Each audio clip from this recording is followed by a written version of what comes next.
السلام علیکم۔ مثبت تبدیلی کا خیر مقدم کیجیے۔ مثبت تبدیلی کسی پہلے سے موجود مثبت آثار میں ترقی کی وجہ سے ظاہر ہوتی ہے۔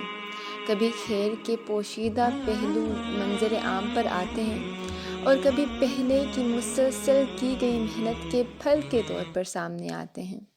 جب ہم بہتری کی بات کرتے ہیں تو پہلے سے موجود خیر کے پہلوؤں میں بڑھاوا اصل میں مطمع نظر آتا ہے، مگر جو رائج رویہ ہے اس کے مطابق بہتری کے لیے موجودہ حالات یا ماضی کو لعن طعن کرنا، بیجا تنقید کرنا ضروری سمجھا جاتا ہے۔ مگر سچ یہ ہے کہ جب تک آپ پہلے سے موجود خیر کے پہلوؤں اور مثبت زاویوں کو ضروری قدردانی نہ دیں، شکر گزاری کا رویہ اختیار نہ کریں، مزید مثبت پیش رفت ممکن نہیں ہوتی۔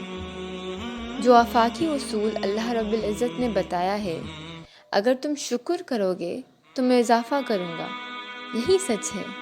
نئے دور کے نئے چیلنجز سے نمٹنے کے لیے، نئے تقاضوں کو پورا کرنے کے لیے ہمیں پہلے سے موجود خیر کے پہلوؤں کی قدردانی کرنی چاہیے۔ ابتر سے ابتر معاشروں میں بھی معروف رسم و رواج موجود ہیں۔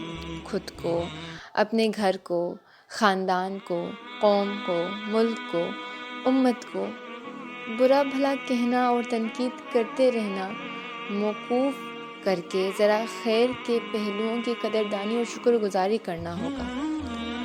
ڈھونڈنا ہوگا کہ قدردانی اور شکر گزاری ہی اصل میں نعمتوں اور مثبت پیش رفت کے لیے مہمیز ہیں۔